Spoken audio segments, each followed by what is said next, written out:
박사가 이 세상에서 가장 사랑한 것은 소수였다.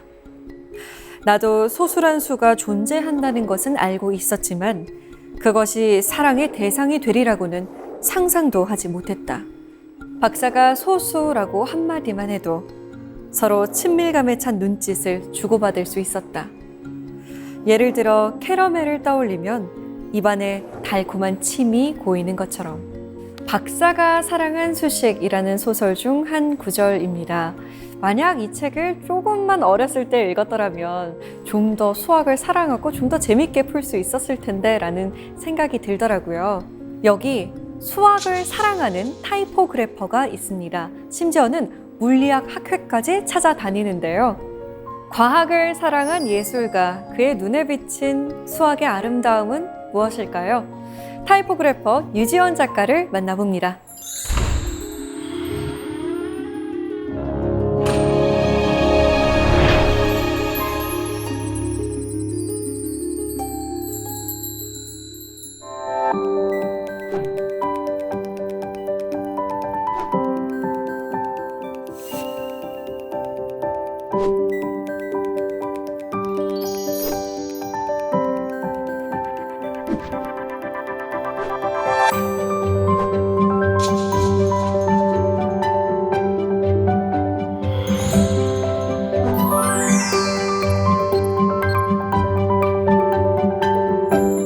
네, 안녕하세요.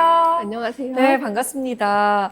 제가 작가님 책을 읽다 보니까 이 폰트에서 아름다움을 발견한다고 하시더라고요. 저희 씁니다, 이거. 네. 저희가 손으로 직접 쓴 거거든요. 네. 어떻게 보시나요? 좋은데요. 좋고, 저 기계로 만들어진 활자보다는 손으로 쓴 이 말로 치면 육성 같은 글씨의 느낌이 강해서 공동체라는 어떤 저 제목의 심상이랑 잘 어우러지는 것 같습니다. 감사합니다. 근데 타이포그래퍼라는 직업이 좀 낯설어요. 네. 강연을 통해서 설명해 주실 건가요? 네, 그렇습니다.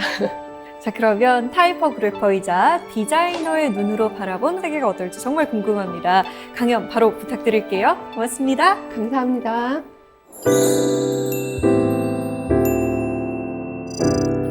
저는 오늘 튜링의 아틀리에라는 제목으로 강연을 하려고 합니다. 튜링의 아틀리에가 무슨 뜻인지는 이제 강연하면서 차츰 말씀을 드리려고 하고요. 저희는 모양을 다룹니다. 모양, 조형 이런 것을 다루는데요. 모양을 이렇게 바라보면은 거기서 그것을 근거로 많은 것들을 유출을 해낼 수가 있게 돼요. 사람들이 모양을 이렇게 창작을 해낼 때 자의적으로 만든다고 생각을 하거든요.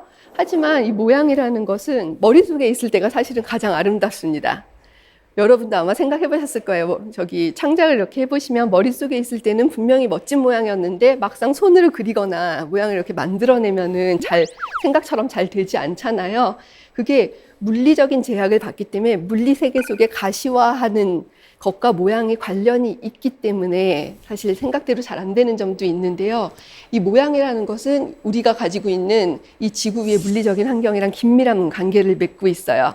그래서 모양을 바라보면은 그 뒤에 어떤 배경들이 있는지 이렇게 유추를 할 수가 있는데요. 일단 이 화면 한번 같이 보시면 좋겠는데요.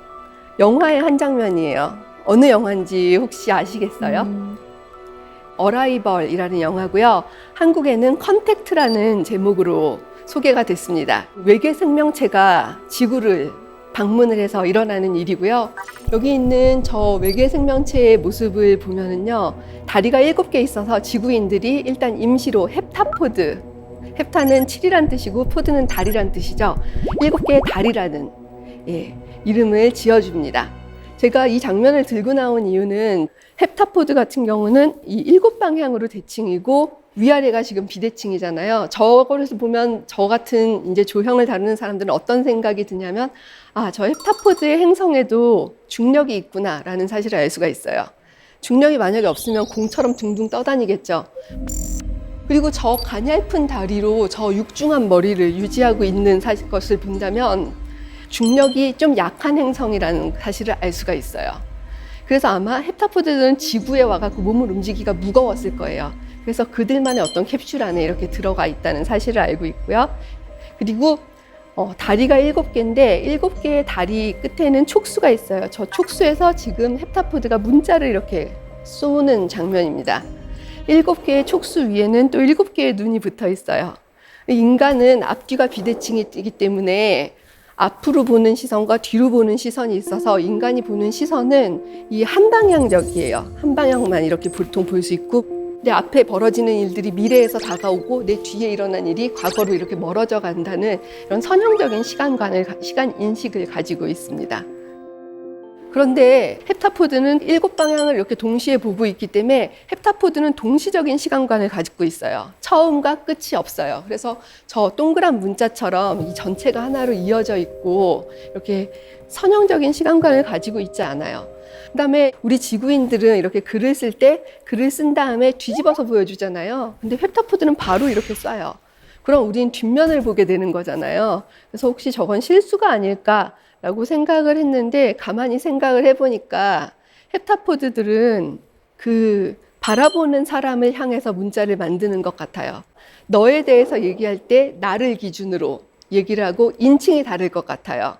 그러니까 헵타포드어에서 인칭은 나에 대해서 얘기할 때 여러분 기준으로 제가 너잖아요. 그러니까 나에 대해서 2인칭을 쓰고 너에 대해서 1인칭을 쓰는 언어를 구사하지 않을까라는 생각이 들었어요. 그렇게 배려가 많은 언어를 구사한다면 아마 공동체 감각이 발달했을 거고, 고신뢰 사회일 거고, 고신뢰 사회이면 고효율 사회일 거고, 그럼 아마 문명이 훨씬 더 발달해 있을 거고, 그렇기 때문에 아마 헵타포드가 지구까지 올 수 있지 않았을까라는 생각을 하는데요. 이 모든 것이 딱 저 한 장면을 바라보면서 제가 하는 생각입니다. 이걸로 제 어떤 관점에 대한 소개가 됐을지 모르겠어요. 그리고 저의 직업은 그래픽 디자이너이자 타이포그래퍼인데요. 타이포그래퍼는 글자를 모양으로 바라보는 거예요.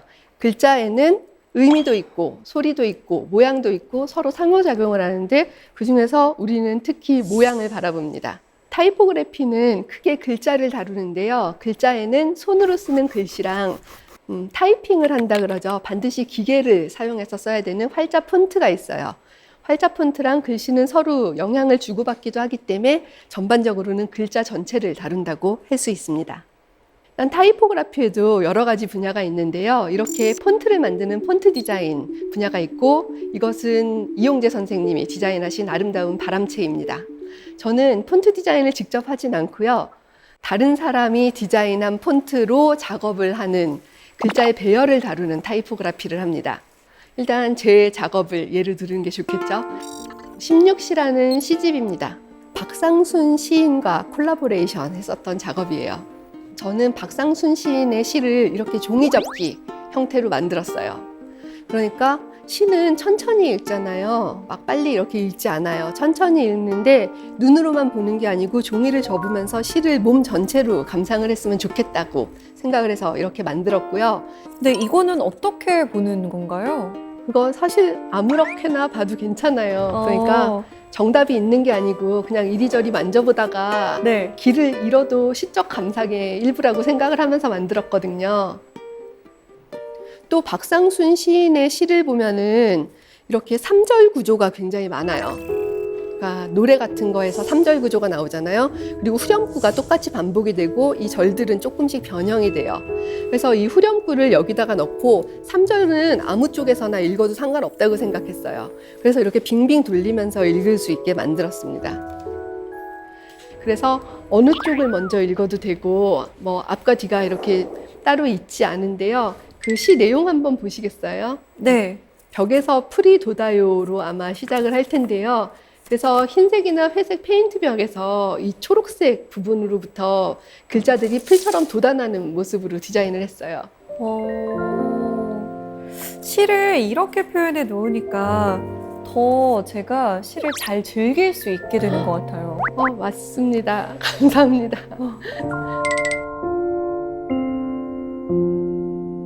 이 작품은 삼각형을 기본으로 해서 이렇게 삼각형 6개가 모여서 정육각형이 되는 기본 모듈을 가지고 있는데 직접 작업을 해보고 왜 사람들이 삼각형을 안 쓰는지 절실하게 느꼈어요. 그러니까 사각형이 훨씬 편하기 때문이에요. 그러니까 우리가 저 컴퓨터로 저 작업을 할 때 어떤 오브젝트라고 하거든요. 이 물건을 컴퓨터 위에서 작업을 하면은 WH, 그러니까 너비랑 높이로 정의를 하고 그게 어느 위치에 있는지 X축과 Y축 좌표로 정의가 돼요. 그러니까 기본적으로 사각형을 전제로 하고 있는 거죠. 근데 이거는 기본 모듈이 정삼각형이잖아요. 정삼각형을 넣으니까 작업하기가 정말 힘들었었던 이유가 여러분 정삼각형의 밑변 대 높이 대 빗변 기억나시나요? 중학교 때 배웠었던 건데요. 예, 1대 루트 3대 2죠. 밑변이 정수이려면 이 높이에 불가피하게 무리수가 들어가요. 근데 우리가 사용하는 컴퓨터 프로그램에서는 이 WH, XY 이 좌표에 무리수를 입력할 수가 없어요. 그러니까 정삼각형을 못 만들게 만들어 놓은 거죠. 그러니까 우리가 정삼각형이 싫어서 하지 않는 게 아니고 우리가 사용하는 컴퓨터 환경이 우리로부터 정삼각형을 뺏어간 거나 다름없어요. 그래서 저 이 작업하면서 정말 마음이 힘들었던 게 뭐냐면 결국 무리수 어떻게 처리했냐면 소수점 아래 세 자리까지 다 일일이 계산해서 넣었어요. 근데 소수점 아래 세 자리면은 밀리미터 단위니까 오차가 거의 보이지 않는 수준이거든요. 하지만 이게 계속 겹치잖아요. 그러니까 오차가 쌓여가면서 마음이 너무 괴로워지는 거예요. 딱 떨어져야 즐거운데. 그러니까 기술이 우리를 편리하게 하지만 기술은 어떤 것들을 우리의 몸으로부터 움직임이라던가 우리가 잘 쓸 수 있는 정삼각형 같은 도형 같은 것을 데려갈 수도 있어요. 그런 거에 대해서 가장 민감하게 파악을 해서 문제 제기를 하는 사람들이 예술가이고 또 디자이너라고도 할 수가 있습니다. 그리고 박상순 시인의 빨리 걷다라는 시가 있는데요. 저 시적 화자가 걷고 있는데 제가 느끼기에는 비틀비틀 걷다가 한참 가다가 어떤 물건이 나타나고 또 가다가 바로바로 뭐가 나타나기도 하고 듬성듬성 나타나기도 하고 이런 광경이 그려졌는데요. 저 시가 그냥 일반적인 시집에 놓이면 우리가 보통 시집에서 시를 읽을 때 왼쪽에서 오른쪽, 위에서 아래로 읽잖아요. 그냥 저렇게 읽으면은 이 시적 화자가 등속 직선 운동을 한다고 강제를 하게 됩니다. 그러니까 똑바른 걸음으로 척척척척 걸으면서 등간격으로 물건들이 이렇게 나온다고 생각을 하게 돼요. 그렇기 때문에 타이포그라피라는 것은 이 텍스트를 불가피하게 해석을 합니다. 그래서 저는 저거를 박상순 시인의 시상을 건져내고 싶었어요. 그래서 저 옆에 있는 파란색 종이접기를 한 걸 보면 밤하늘에서 시적 화자가 계속 한 자리를 빙빙 도는데 결국은 자기 자리로 되돌아오는 그 어떤 심상을 이 타이포그라피로 재현을 하고 싶었고요. 이것은 또 다른 저의 작업인데요. 국립현대미술관에서 작가로 참여를 하면서 수학에 대한 작품을 하나 만들었는데요. 저는 동아시아 수학에 대한 작품을 만들었어요. 동아시아 수학서들에는 조금 특징이 있는데요. 이것은 옛 문서인데요. 춤추는 사람들 8명이 가운데 있는 북을 바라보고 있어요. 동아시아에서는 희한하게도 안쪽에서 바깥쪽 저렇게 방향이 여러 가지가 있어서 빙빙 돌려가면서 문서를 보게 만들더라고요. 저런 특성을 반영을 하고 싶었어요. 그래서 저런 특성을 반영을 해서 만든 게 제가 국립현대미술관에서 설치했었던 저 작품이고 저것은 일종의 책인데 제가 만든 책 중에서 가장 큰 책이라고 할 수가 있어요. 저 한 칸이 가로 세로 1m고 전체가 9칸이니까 9제곱미터에 아래 면적만 9제곱미터에 이르르는 책이었었는데요. 저 책의 구성은 보통 서양에서는 1부터 10까지 선형적으로 일렬식으로 전개가 되잖아요. 근데 저거는 하도 낙서 중에서 낙서의 배열을 따르고 있어서 낙서는 마방진이에요. 5가 가운데 있고 가로, 세로, 대각선의 합이 모두 15가 되는 배열입니다.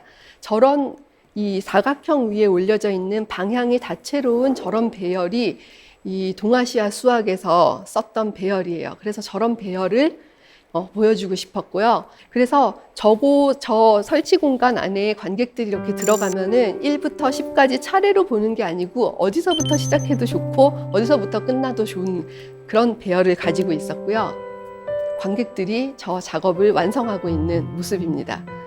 그리고 이거는 저 설치물에 대한 이 설명 리플렛인데요.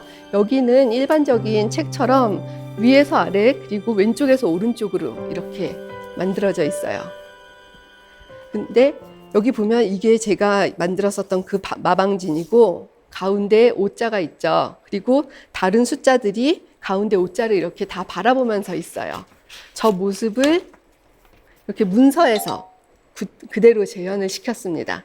그래서 이렇게 빙빙 돌려서 보게 만들었는데 한눈에 이만큼씩밖에 안 보여서 이렇게 보면은 불편해 보일지도 모르지만 막상 읽어보면 굉장히 편안한 구조를 가지고 있어요. 근데 읽는 사람한테는 편한데 만드는 사람은 저잖아요. 정말 힘들었어요. 왜냐면은 여기 뒤집어져 있는 이 글자를 오타라도 생기면은 제가 다시 이렇게 뒤집은 다음에 돌린 다음에 오타를 고치고 다시 원래대로 돌아가야 됐어요. 그때 제가 이거 작업을 하면서 깨달은 게 이 동아시아 사람들이 이런 문서를 만들었을 때 본인들이 불편하면 이렇게 안 만들었겠구나라는 걸 깨달았어요. 근데 왜 동아시아에서는, 그러니까 한국 조선시대를 포함한 동아시아에서는 이렇게 만드는 게 편했을까라고 생각해 보니 우리는 좌식의 문화를 가지고 있어요. 그래서 기본적으로 앞에서 바라보는 시점이 아니고 위에서 아래를 바라보는 시점을 가지고 있었고, 또 한국의 문화가 어느 정도 공간 문화가 조립식 문화라서 지금 서구식 공간에서는 침대가 있으면 침실이고 식탁이 있으면 거기서는 부엌이지만 빈 공간에 요를 깔면 침대가 되고 요를 접으면 다시 빈 공간이 됐어요. 밥을 먹을 땐 밥상을 드리고 바로 그 자리에서 밥상을 물리면 다시 빈 공간이 됐고요. 작업할 때도 조그만 작업 책상을 본인 앞에 갖다 놓고 거기서 책상도 움직이고 그 위에서 종이도 쉽게 움직이고 하면서 작업을 했어요. 그렇기 때문에 인쇄가 발명된 후에도 이 동아시아 사람들은 몸을 종이 위에서 고정시키지 않고 많이 움직이면서 즐겁게 이렇게 작업을 했었습니다. 그게 바로 동아시아 이 수의 배열과 많이 깊은 관련이 있어서 그런 것들을 타이포그라피에 반영했었던 작업이었고요. 또 이거는 그림적인 성격이 굉장히 강하죠. 이재민 디자이너가 만든 포스터입니다. 이렇게 그림처럼 보이게 하는 것도 타이포그래퍼들이 하는 작업이고요. 물론 오늘날은 이제 인터넷 시대가 되다 보니까 이런 웹 디자인도 타이포그래퍼들이 많이 다루고 있고 이제 움직임과 인터랙션이 긴밀하게 개입이 됐습니다. 이렇게 타이포그래피는 시대랑도 반응을 하고 당연히 기술적인 환경하고도 반응을 하죠. 이거는 이 율리아 본이라고 스위스 출신의 네덜란드 디자이너가 만든 작업인데요. 이것도 타이포그래피고 굉장히 실험적인 작업이에요. 가장 왼쪽을 보면 초록색 숫자가 이렇게 쭉 이렇게 위에서부터 아래로 배치가 되어 있잖아요. 이것은 일종의 규칙을 생성하는 디자인이라고 할 수 있는데 규칙 보이시나요? 굉장히 간단한 규칙이 있는데 보통은 1, 2, 3 하고 1에서부터 10까지 쓰잖아요. 아래로 갈수록 폭이 점점 넓어지고 있죠. 저 간단한 규칙을 하나 만드는 거가 디자이너가 한 일이었어요. 일반적이지 않은 규칙을 만드는 거죠. 그래서 그냥 1부터 10까지 썼다면 작품이 아니었을 텐데 저 규칙을 수행하는 거가 작품을 작품으로 만듭니다. 두 번째 작품 보시면은 숫자들이 보일 텐데요. 엄밀하게 말하면 저긴 숫자가 하나도 없어요. 저 작품에는요. 규칙 보이시나요? 수수께끼. 선으로 이루어진 숫자들인데 그 숫자들이 순서대로 적혀 있는 것 같기도 하고 어떤 규칙이 있는 것 같긴 한데요. 네, 정확해요. 정확한데 조금 더 가시면은 네. 완벽한 규칙인데 뭐가 있는 건가요? 각 숫자를 구성하는 수만큼, 숫자만큼 저 작대기들이 있어요. 아, 첫 번째 1은 작대기가 하나 있고 2는 작대기가 2개, 3은 작대기가 3개, 4는 4개, 7은 7개, 그리고 30, 40까지 오면 세보진 않았지만 아마 30개, 40개가 있겠죠? 그래서 뒤로 갈수록 숫자들이 커졌던 그렇죠. 거군요. 네. 근데 이 규칙 생선 디자인의 묘미는 뭐냐면 저 7 같은 경우 한번 보시겠어요? 7은 획수가 적잖아요. 2개나 뭐 쓰는 사람에 따라서 획수가 3개밖에 안 되는데 7개의 작대기를 다 넣다 보니 저런 이상한 모양이 나와요. 그래서 사람이 하나하나 디자인할 때는 절대 나오지 않는 이상한 모양이 나오는 것이 규칙 생성 디자인의 묘미이기도 합니다. 그러니까 규칙 생성 디자인이라는 것은 하나의 규칙을 이렇게 세워놓고 나머지는 컴퓨터에서 인터키를 누르듯이 그냥 수행만 하는 거예요. 세 번째 같은 경우는 이번에는 규칙을 파악하기 조금 어려울 텐데요. 규칙 보이시는지 모르겠습니다. 더 어려워지는데요? 자, 그럼 제가 힌트를 하나 드릴게요. 네. 1에서 12까지 숫자고 네. 저 정삼각형은 3이에요. 저 정삼각형이 3이에요? 네. 그럼 3. 그러면 요 맨 오른쪽 네. 열은 네. 3의 배수들이 있는 네, 건데요. 맞아요. 약수와 배수가 저기 있는 규칙이에요. 아. 첫 번째는 1이잖아요. 1은 소수예요. 소수는 자기 자신과 1만 약수를 가지고 있는 수죠. 그래서 소수들은 다 저 회색 동그라미인 1이 들어있어요. 2도 소수잖아요. 그래서 1이 들어있고요. 그래서 노란색 동그라미로 표시가 되어 있죠. 3은 삼각형, 변이 3개 있는 삼각형으로 표시가 되어 있고 3도 소수니까 1을 품고 있어요. 4는 2를 약수로 가지고 있죠. 그래서 4는 2를 품고 있고 5는 다시 소수니까 1을 품고 있고요. 6은 2랑 3을 모두 가지고 있죠. 그래서 색깔도 2색과 3색이 멀티플레이션 됐어요. 곱해진 색을 씁니다. 규칙이 굉장히 뚜렷하죠. 12는 지금까지 나온 약수들의 총 결산이죠. 2, 3, 4, 6 다 가지고 있어요. 그래서 이쪽 보면은 3의 배수들은 이쪽엔 다 3의 배수니까 다 삼각형을 품고 있죠. 저런 즐거운 모양을 볼 수가 있습니다. 네덜란드 디자이너들한테 어떻게 이런 디자인을 하게 됐냐고 물어보는 인터뷰를 보면 재밌는 답변이 항상 나왔는데 중학교 때 수학이 너무 아름다워서 디자인을 했다라는 답을 많이 하더라고요. 그래서 그렇게 디자이너가 된 분들이 이런 작업들을 많이 해요. 이 수와 숫자에서 굉장히 아름다움을 느끼시는 것 같아요. 그런데 어릴 때는 한국에서 수학을 공부하셨잖아요. 그때도 이렇게 아름다움을 느끼셨나요?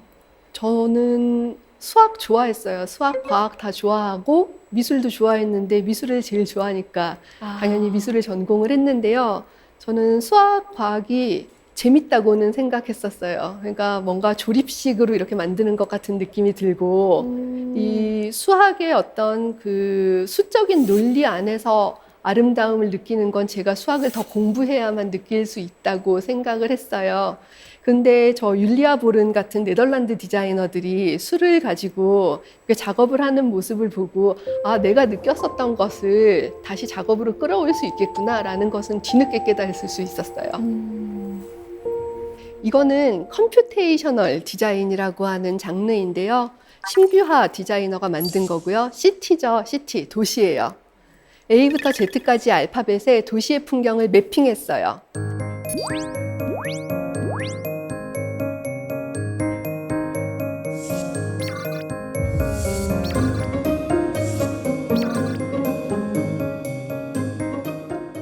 이 매핑하는 알고리즘을 짜고 인터키만 누르면 그 다음부터 원래 디자이너가 한다고 생각하는 작업을 컴퓨터가 수행을 하는 거예요. 그래서 지금 디자이너들은 컴퓨터에도 능숙한 디자이너들이 많고 코딩도 잘하기 때문에 저런 컴퓨테이셔널 디자인을 많이 합니다. 그래서 이 경우도 디자이너가 한 일은 규칙을 생성한 거예요. 이것은 심규하 선생님이 어떤 규칙만으로 디자인을 한 거예요. 그러다 보면 사람이 절대 하나하나 하면 나타나지 않는 재밌는 모습이 나타나기도 해요. 그래서 저런 모습을 통해서 우리가 하지 않는 모양이 나타나는 걸 보고 인간 자신을 다시 한번 되돌아보게 하기도 합니다.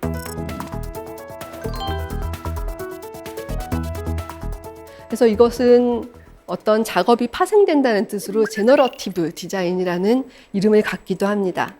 네, 바로 이게 튜링의 아틀리에의 개념입니다. 이 튜링의 아틀리에라는 개념을 제가 도식으로 이렇게 만들어 봤는데요. 나비 넥타이 모양이에요. 여기 현상이 있고 여기 연역으로 딱 좁혀져 있고 끈을 한번 맵니다. 그 다음에 다시 결과물이 퍼져나가는 거죠. 기존의 미술 작가들이 사람을 보고 그림을 그리잖아요. 사람은 현상이에요. 근데 아무리 인간을 실감나게 그려도 인간이랑 완전히 똑같이 그릴 수는 없어요. 생각해 보세요. 미토콘드리아까지 똑같이 그릴 수는 없잖아요. 어딘가에선 생략이 일어나요. 근데 어디서 생략을 일으키고 어떻게 단순화하고 어떻게 패턴화할 것인지 이게 미술의 지적인 영역이기도 합니다. 이제까지의 미술이 그랬다면 튜링의 아틀리에라는 개념은요. 이 현상이 있어요. 그 현상을 규칙으로 만들어요. 간단한 규칙으로 만들어서 수학적으로 기술할 수 있는 규칙으로 만들어요. 그래서 저 연역이라고 써 있는 자리에 수학이 있어요. 그 다음에 이 수학적으로 어떤 규칙을 만들었을 때 그 초기 값부터 변수들이 이렇게 점점 퍼져나가는데 그 초기 설정 값을 조금씩 바꿔주면은 결과물은 쫙 이렇게 퍼져나갑니다. 그래서 같은 원리에서 생성된 디자인이라는 뜻을 가지고 있어요. 네, 튜링의 아틀리에라는 이름 중에서 튜링은 이 영국의 수학자인 앨런 튜링을 뜻합니다. 수학자 앨런 튜링에 대해서 조금 더 설명을 하자면요. 앨런 튜링은 수학을 생물학에 제일 먼저 접촉시킨 사람이기도 해요. 그러니까 생물학과 수학은 이전에 완전 다른 영역이었었거든요. 근데 앨런 튜링이 뭘 궁금해했냐면 동물의 무늬 있잖아요. 동물의 무늬를 수학으로 기술하고자 했어요. 동물은 얼룩말도 있고 표범도 있어요.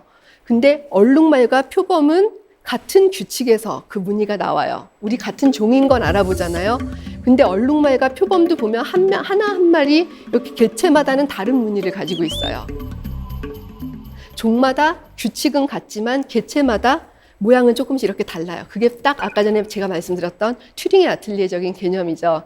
그래서 이 연역이라고 하는 그 수학적인 단계 있잖아요. 그때가 언제냐면 이 동물들이 발생하는 시기예요. 엄마 뱃속에서 태어날 때 처음에 조그맣게 배아가 되잖아요. 그 시기에 같은 규칙이 생성이 돼요. 근데 엄마 뱃속마다 다 환경이 다르잖아요. 그래서 초기값 설정이 조금씩 다르기 때문에 같은 규칙이 적용돼도 개체마다 무늬가 조금씩 다른 거예요. 그것을 생물학의 영역이라고만 생각했는데 앨런 튜링이 처음 수학적으로 규명했어요. 그런데 앨런 튜링이 수학자이자 컴퓨터 공학의 아버지이다 보니까 그럼 컴퓨터를 잘해야만 할 수 있겠네요 라고 질문을 할 수도 있는데요. 꼭 그렇진 않아요.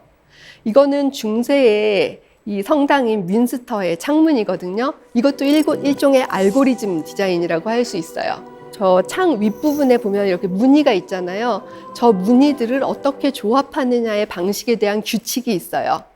그런데 왼쪽 맨 위랑 가운데 맨 끝에 저 두 개만 빼놓고 나머지는 모양이 다 달라요. 그러니까 같은 규칙에서 여러 가지 모양이 파생되어 나가는 게 이 튜링의 아틀리에라는 개념이기도 합니다. 그러니까 컴퓨터가 발명되기 전인 중세에도 알고리즘 디자인이라는 개념은 있었어요. 그러면 오늘날의 이 튜링의 아틀리에적인 아이디어를 실천하는 예술가들의 여러 사례를 보여드리고 싶은데요. 역시 네덜란드 디자이너인데요. 요리스 라르만을 제일 먼저 예를 들고 싶어요. 저 요리스 라르만이 서 있는 뒤에 배경 보면은 그 유기체적인 어떤 무늬가 증식을 하고 있는데 저것을 바로 튜링 패턴이라고 부릅니다. 저게 동물의 무늬가 나타나는 그 튜링의 수식을 적용한 패턴입니다. 이거는 튜링 패턴을 적용한 튜링 테이블이에요. 그러니까 테이블마다 다 모양이 조금씩 다르죠. 이것도 역시 요리스 라르만의 작품인데요. 작품 이름이 와류예요. 아래쪽에는 책꽂이가 이렇게 있는데요. 자, 저 와류라는 작품을 구현할 수 있기 위해서 이 요리스 라르만이라는 디자이너는 이 유체역학을 또 공부를 했어요. 물이 흐르는 원리에 대해서 공부를 했고 그 수식을 적용했어요.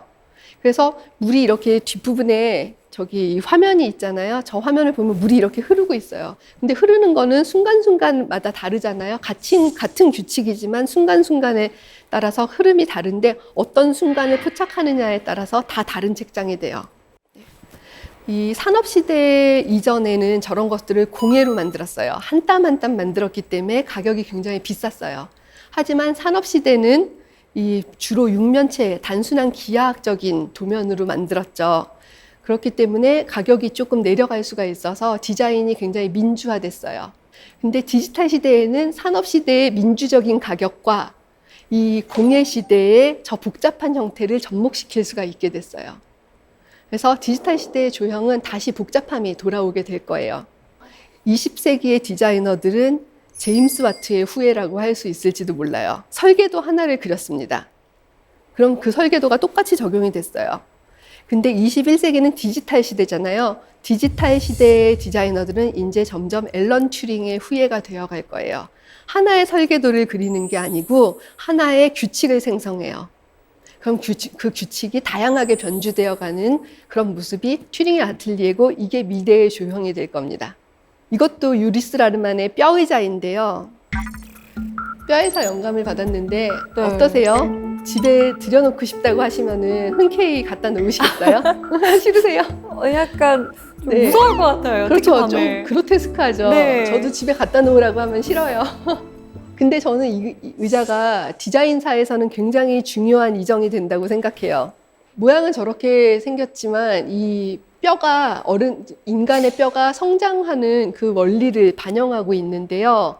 저것은 어떻게 만들었냐면 이 뼈의 성장 원리를 공부하는 생명공학과의 논문을 보고 바탕으로 만들었어요. 뼈의 생장 원리에 대해서 간단히 말씀을 드리자면 나무는 그 자리에 서 있잖아요. 그래서 나무는 그냥 점점 커지면 돼요. 근데 사람은 동물이잖아요. 근데 점점 커지기만 하면 무거워서 움직일 수가 없어요. 그렇기 때문에 어른이 돼서 뼈가 점점 강해지지만 커지기만 하면 안 돼요. 그래서 최소의 재료를 통해서 최대의 강도를 얻어내기 위해서 우리의 뼈의 모양은 이 연골 부분은 두껍지만 가운데 부분은 가는 모양을 하고 있어요. 그래서 사람의 뼈가 성장하면서 그런 모양을 갖추는 것에 대해 생명공학 연구실에서 논문으로 규명을 했고 그 수식을 적용해서 저런 뼈 의자를 만들었고 디자이너가 한 일은 저 등받이의 위치, 바닥의 위치, 그리고 사람의 신체가 놓이는 위치 저런 것들을 지정을 했어요. 그 다음에 저 뼈가 자라는 성장의 원리를 저기 알고리즘으로 적용을 했습니다. 그 위치 값을 조금씩 바꾸면은 모양이 다 다르게 나오겠죠. 그래서 보면은 쓸모없는 곳에는 재료를 하나도 넣지 않고 있어요. 근데 저 의자 자체가 멋진 디자인이기도 하지만 저런 것들이 건축공학 같은 데다가 영감을 줄 수 있어서 나중에 집도 막 이렇게 포터블하게 옮기는 시대가 오면 저런 재료들이 아마 유용하게 사용이 될 거고 가령 항공 운항기 같은 곳에도 중요한 재료로 사용이 될 수 있을 겁니다. 그렇기 때문에 디자이너들은 과학자들이랑 친하게 지내야 하고 남들이 최근에 무슨 연구하는지도 잘 봐두는 게 좋습니다. 그래서 물리학회를 하시는 거군요. 네, 물리학회 가면 정말 아름다운 것들이 많은데요. 그 아름다움이 사람이 그냥 단순하게 상상해서 나올 수 있는 모습이 아니고 물리학과 수학적인 연역을 거쳐서야만 나올 수 있는 모습이라서 굉장히 배우는 게 많습니다. 그래서 만약에 2080년대에 우리가 살고 있는 2020년대를 바라본다면은 아직까지 죽은 나무 토막의 시대라고 불릴지도 몰라요. 우리가 생각하는 수학이란 유클리드적인 수학 있잖아요. 동그라미랑 정사각형이랑 정삼각형 이런 아주 단순한 도형의 세계만 생각할지도 모르는데 수학에서는 19세기에 이미 리만 기하학이 있었고 아주 복잡한 기하학들이 나타나기 시작했어요. 그런 수학의 최신 흐름을 따라가서 디자인에 바로바로 접목시키는 일이 또 이런 튜링의 아틀리에적인 예술가들이 하는 일입니다. 그래서 우리의 일상에는 다시 복잡함이 돌아올 거고 유기적인 생명력으로 넘쳐 흐르는 게 미래의 조형이 될 거라고 전망을 할 수가 있겠습니다. 이것은 프랑크 게리의 빌바오 구겐하임 미술관이에요. 이 미술관이 저한테 큰 용기를 줬습니다. 빌바오가 당시 쇠락해가는 도시였었거든요. 근데 저 미술관이 생김으로써 수많은 관광객들을 유치하기도 했어요. 그 전엔 빌바오가 조금 이렇게 쓰러져가는 도시였었거든요. 프랑크 게리가 저 작품을 만들 때 저런 작품은 굉장히 신기한 거였어요. 지금은 우리 동대문 역사문화박물관 그쪽에 DDP도 있고 저런 모양의 건물들을 조금 보지만 저 때만 해도 다 육면체에 가까운 모양으로 건물을 만들었었거든요. 근데 프랑크 게리가 물고기를 좋아했다고 해요. 그래서 저런 유선형의 모양을 좋아했었는데 저게 너무 좋으니까 그냥 종이로 막 만들어 본 거예요. 종이로 이렇게 막 만들었는데 그 당시에는 건축공학에 저런 것을 구현할 기법이 없었다고 해요. 그래도 그냥 막 만들었어요. 그랬더니 이 종이로 만든 모형이 멋있다라고 생각한 사람들이 손을 내밀었는데 이분들이 어떤 분들이었냐면 조선공학이랑 항공공학 하시는 분들이었어요. 배나 비행기는 저런 모양이 가능하잖아요. 그래서 프랑크 게리가 이 처음에 제안한 그 디자인의 영감을 얻어서 항공공학과 조선공학을 이렇게 접목시킨 건축이 탄생할 수가 있었어요. 여기서 제가 하고 싶은 말은 일단 뭐든 만들어서 보여주는 게 중요하다는 거. 그다음에 두 번째로는 누군가가 뭔가 만들었을 때 건축학에 저런 거 구현시킬 공법도 없는데 쓸데없는 짓 하지 마 하면서 혼내는 게 아니고 북돋워주는 게 중요하다는 거. 세 번째로는 여러분 뭔가 만들고 싶을 때 종이를 쓰면 좋습니다. 종이라는 재력이 유연성도 있고 탄력도 있고 가공하기도 쉽고 찢기도 쉽고 가격도 싸고 쉽게 구할 수가 있어가지고 모델링 하기에는 종이로 그냥 뭐든 만들어 보면은 굉장히 좋은 결과를 얻을 수가 있어요. 그래서 제가 실천을 해본 몇 가지 사례들을 보여드릴 텐데요. 그런 창작 활동의 일환으로 했었던 게 바로 저 구체적인 다차원이었었어요. 구는 동그란 구죠. 저 구를 균등하게 분할을 하려면 어떻게 할까? 이것이 저희가 생각했었던 주제였었고, 이게 구를 지금 다면체로 이렇게 분할을 한 건데요. 여기 지금 정삼각형으로 이루어진 20면체가 있어요. 정 20면체인데 정 20면체는 지금 6조각으로 이렇게 잘려 있죠. 그래서 이 전체 모습은 이런 삼각뿔 120개로 이루어져 있어요. 이 삼각뿔을 펼치면 이렇게 사각형 모양이 됩니다. 이 사각형 모양으로 되어 있는 삼각뿔들을 120개를 합치는데 이 중심이 이 원의 핵에 있어요. 정중앙에 들어있어서 120개의 삼각뿔이 다 그 점에서 시작하고 그 점에서 선들이 펼쳐져 나가고 이 섬은 삼각형이기 때문에 각도가 있잖아요. 이 각도를 맞추려면 결국 면으로 작업을 해야 편합니다. 그래서 점에서 선, 선에서 면, 면에서 입체가 돼서 프로젝트 이름을 구체적인 다차원이라고 지었어요. 차원을 넘나드니까요. 그래서 저 작업을 우리 신체 사이즈로 한번 해보자. 신체 사이즈로 하다 보면은 이제 하중을 받기 때문에 이제 더 물리학에 대한 지식이랑 공법에 대한 지식이 많이 가지고 있게 됩니다. 오전에는 이제 종이 접기로 이 모양을 만들어 봤어요. 제가 아까 전에 프랑크 게리 말씀드렸을 때 일단 종이로 시작해 보라고 했죠. 그 말을 일단 실천하고 있는 거였고요. 저희 모임에는 이공계 출신, 인문사회 출신, 그 다음에 미대 출신, 미대 미술 디자인 전공하는 분들이 골고루 모여 있었는데 처음에 제가 이 전개도를 막 숫자로 보여드렸을 때 미술 전공하는 분들이 저거 우리 보고 만들라니 실화냐? 이러면서 겁을 좀 먹으셨었는데 일단 종이가 딱 보이니까 평소에 해본 적이 있는 이 미대 출신들이 제일 먼저 뛰어가서 뭐든 만들더라고요. 오전에 이걸 만들어 보니까 이 원리가 머리에 익는 거예요. 그러니까 몸이 머리를 가르친 거죠. 그러면서 이 수학적인 것들을 익혔어요. 그 다음에 이제 인문사회 하시는 분들은 살림을 꾸리셨어요. 회계도 하시고 뭔가 부족한 것 같으면 사오시고 그 다음에 마지막에 이제 좀 커다란 작업을 했었을 때 그때 문제가 잘 안 풀릴 때 있으면 이공계 출신들이 그때 나서서 연역적으로 문제를 풀어나가시더라고요. 그런 전공의 특수성이 있었던 게 재밌었던 경험이었고 그 다음에 제가 저 물체는 얘가 120개잖아요. 이 120개의 삼각뿔을 다 만들어야 되는데 디자이너들은 전공법을 쓰기도 하지만 가끔 우회 전략도 필요합니다. 그래서 저기 거울로 3면을 만들어 놨잖아요. 그래서 15개만 만들면은 120개가 반사돼서 만들어집니다. 이게 제가 사용했었던 우회 전략이었었고요. 그 다음에 오후에는 폼보드로 이제 사람 모양의 거대한 이글루적인 크기를 만들었었는데요. 저게 생각보다 쉽게 되지 않아요. 종이로는 쉽게 되는 것이 조금만 더 무거운 재료를 쓰면은 조금만 계산이 어긋나도 문제가 생기고 저때 이공계인들이 힘을 발휘하시더라고요. 문제들을 척척 해결해 나가시는 일을 했었고 네, 저렇게 완성했었던 것이 우리 구체적인 다차원 프로젝트였고 밑에 거울 이렇게 깔아놨잖아요. 반만 만들고 나머지는 반사시켰습니다. 그 다음에 저는 이제 교육에서도 이게 굉장히 중요하다고 생각했는데요. 이 예술고등학교 학생들을 대상으로 워크숍을 한 적이 있었어요. 예술고등학교에서 튜링의 아틀리에라는 개념을 설명할 때 제가 학생들한테 줬던 모식도였어요. 일단 과학적인 현상을 관찰하라고 했고 그 다음에 그것을 수학적인 언어로 연역을 하라고 했어요.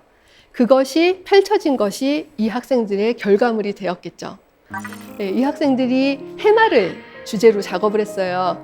그래서 패널에도 제가 만들었었던 이 리본 모양의 모식도로 어떻게 저 단계들이 이어져 나갔는지 이렇게 보여줬었고요. 학생들은 이 해마에서 학생들이 중요시했었던 게 해마의 꼬리 모양인데 해마의 꼬리 한번 상상해 보세요. 이 얇게 썬 원통 모양들이 이렇게 꼬리를 만들었다고 생각하잖아요. 근데 해마의 꼬리는 원통이 아니고 납작한 육면체로 만들어져 있었어요. 사각형이에요. 그러니까 우리가 고양이나 육지동물을 봤을 때 항상 원통을 생각하기 쉬운데 사각형이기 때문에 이 단단하게 이 수초들을 쥘 수가 있어요. 이 물결이 센데 해마들은 꼬리로 지탱을 하고 있어야 되잖아요. 그래서 꽉 잡기 위해서 원형보다는 사각형이 더 유리했다고 해요. 그리고 사각형이지만 얇게 이렇게 만들어져 있으면 이렇게 이었을 때 원통에 묻지 않은 유연함과 탄력을 가지고 있어요. 그래서 그 해마의 꼬리 모양의 아이디어를 얻어가지고 저런 멋진 조형물을 만들어냈는데요.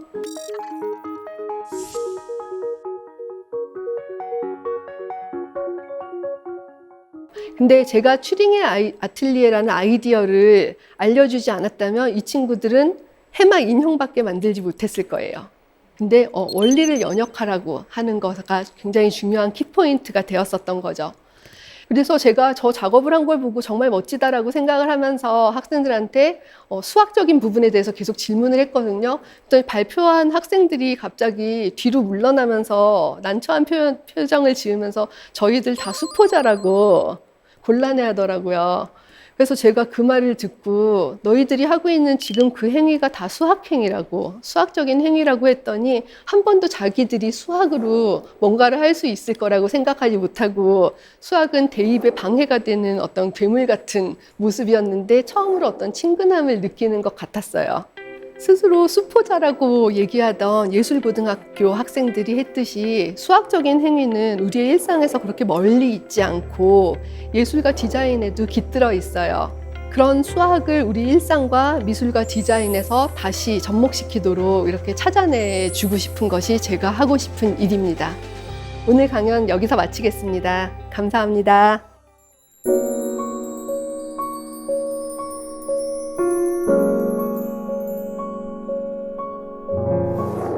네, 오늘 강연 정말 잘 들었습니다. 감사합니다. 네, 작가님 얘기를 듣다 보니까 와, 이 작가님이 갖고 계신 시선이 정말 부러웠어요. 저는 수학이나 디자인을 바라보면 뭔가 어렵고 힘들고 나와는 관련 없는 것이라고 생각이 들었거든요. 근데 작가님의 이야기를 듣다 보니까 꼭 그렇게 생각할 건 아니었는데 하는 아쉬움이 남더라고요. 네, 어렵게 생각할 것만은 아니고요. 수학이랑 과학은 사실 우리가 살고 있는 이 세계 속에 미술뿐만 아니고 일상 전체에 다 스며들어 있거든요. 네. 그것을 건져내는 것이 제가 하는 일이라고 생각합니다. 네, 저희가 작가님께 온 질문을 좀 추려봤거든요. 함께 보시죠. 먼저 김상호 씨의 질문입니다. 안녕하세요. 저는 현재 이공계열로 진학을 꿈꾸고 있는 고등학교 3학년 학생입니다. 저는 평소에도 과학 과목 외로도 예술, 특히 글자 디자인 그리고 영상 디자인에 많은 열정과 관심을 가지고 있는데요. 혹시 이 두 분야를 서로 아울러 접해볼 수 있는 그러한 방법이 있는지 여쭤보고 싶고, 또한 선생님께서 이런 예술, 과학, 종합적인 사고방식이 실생활에 어떠한 상황에서 많이 도움이 되셨는지 그런 솔직한 경험담을 듣고 싶습니다. 네, 과학도 하고 싶고 미술도 하고 싶고 어떻게 하면 좋을지 여쭤보셨어요. 튜링의 아틀리에적인 학생이네요. 그러네요. 네, 저런 학생들을 저는 저런 재능을 튜링의 아틀리에적이라고 부르고 싶은데요. 네. 이 재능들에 이름 붙어 있지 않은 재능들이 많은 것 같아요. 그러니까 수학이나 과학을 하려고 한다면은 딱 이렇게 수학과 과학으로 칸 나누기가 되고, 이제 진학을 해서 교사가 되면 교사로 칸 나누기가 되고, 소방관이 되면 소방관이 해야 되는 일이 있고, 그런데 네. 이 중간지대에 있는 많은 재능들이 있는데 그게 교사나 소방관 혹은 무슨 전공 이름으로 이름이 지어져 있지 않기 때문에 분명히 존재하는데 없는 취급을 당해요. 저는 그게 너무 안타깝다고 생각해요. 그래서 그런 학생들이 이 본인이 가지고 있는 중첩된 재능들이 네. 다 실제로 존재한다는 것을 느끼고 또 제가 하고 있는 이 튜링의 아틀리에적인 활동에서 용기를 얻었으면 좋겠고요. 교육적으로도 좀 더 이제 제도적으로 보완이 됐으면 좋겠고, 저희 기성세대들이 이제 할 수 있는 일로는 꼭 전공을 하지 않아도 괜찮잖아요. 이공계열로 진학을 하는데 미술이 내 인생을 풍요롭게 해주면 좋겠다라고 그렇죠. 생각하는데 쓸데없는 거 한다고 혼나거나 뭐 이럴 수가 있잖아요. 그거를 상으로 독려를 해주면 어떨까 싶어요. 가령 나는 이공계 전공이고 미술 전공이 아닌데 큐레이터 대회 같은 걸 연다던가 미술 비평문 대회, 독후감 대회 같은 거 열잖아요. 네네. 그렇게 해서 시상을 하면은 그게 나의 성취가 되는 거고, 그 재능에다가 자부심과 이름을 붙여주면 그걸 제도적으로 활성화를 하면 어떨까라는 생각이 듭니다. 그거는 기성세대들이 할 일이겠네요. 그렇죠. 아직 마련하지 못해서 학생들에게 죄송합니다. 다음 질문 받아볼게요. 강혜린 씨의 질문입니다. 미술관에 가도 작품을 감상하는 방법을 잘 모르겠어요. 현대 미술 작품을 감상하는 방법이나 팁이 따로 있나요? 저도 그래요. 특히 현대 미술은 좀 난해하다라는 생각도 들고 이걸 어떻게 내가 받아들여야 하지라는 생각이 들거든요. 팁이 따로 있는지는 모르겠고 본인이 보는 게 옳다는 믿음을 일단 가지셨으면 좋겠어요. 그러니까 우리는 너무 오답과 정답에 민감해서 오답을 말하면 선생님한테 혼날 것 같고 맞아요. 근데 본인 한 사람 한 사람이 감상하는 게 다 작품의 완성이거든요. 그래서 일단 내가 보는 게 맞다는 믿음을 가지셨으면 좋겠고요. 네. 자기만의 질문을 하면 좋겠어요. 제 남동생 같은 경우는 이 커다란 대형 미술 작품이 있으면 그 구석에 있는 강아지 이런 걸 보면서 좋아하더라고요. 그렇게 봐도 괜찮은데, 네. 그리고 넌 왜 중요한 걸 안 보니라고 꾸짖지 말고 그걸 보기 시작하더니 그 디테일들을 계속 보면서 자기만의 방식을 또 찾아 나가더라고요. 그래서 그럴 때 독려해주는 사람이 좀 필요한 것 같고, 제 경우는 제가 창작자잖아요. 네. 그래서 어떻게 만들었을까를 계속 보게 돼요. 네. 물감은 몇 번 발랐을까 이런 것들을 보면은 그게 다 사실 과학이거든요. 그러네요. 네, 물감을 묻힌 횟수라던가 뭐 이런 것들. 그러니까 저런 효과가 나는구나. 그래서 그런 걸 작업의 진행 과정을 어떻게 했는지를 이렇게 옆에서 보고 있으면은 네. 작업을 하는 그 화가 바로 옆에 있는 것 같은 느낌도 들고 그 사람의 마음도 읽혀지고 그렇습니다. 근데 여러 번 보면서 자주 가서 보는 경험도 필요하고 좋은 감상을 쓰는 사람들의 글을 계속 읽으면서 그것들이 계속 중첩되면서 반복되는 어떤 나선을 만든다는 생각으로 훈련을 하면은 미술 작품이 틀림없이 삶을 윤택하게 해줄 겁니다. 네. 오늘 강연 들으니까 수학에 대한 저희 생각도 좀 달라졌고요. 또 미술관을 갈 때 어떤 마음가짐으로 가야지라는 생각도 좀 달라진 것 같아요. 오늘 강연 잘 들었습니다. 고맙습니다. 감사합니다.